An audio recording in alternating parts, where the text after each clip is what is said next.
arkadaşlar, şimdi şöminenin üstüne taş çalışması yapıyorum.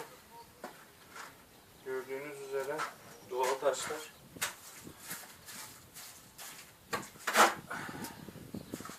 Tüm kullandığımız malzemelerimizi doğadan temin ediyoruz.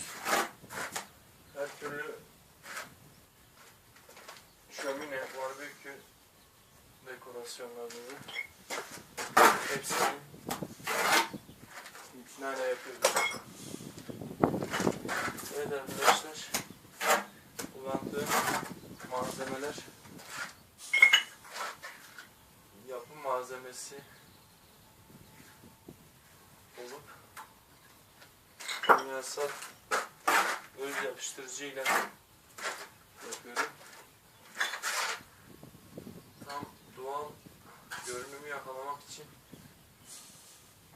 daha sonraki videolarımda size net olarak videolarımı çekip göstereceğim. Ama önceliğimiz doğal yapısını önce oluşturmak, ondan sonra diğer dizaynları tamamlamak. Umarım bu çalışmamızı beğenirsiniz.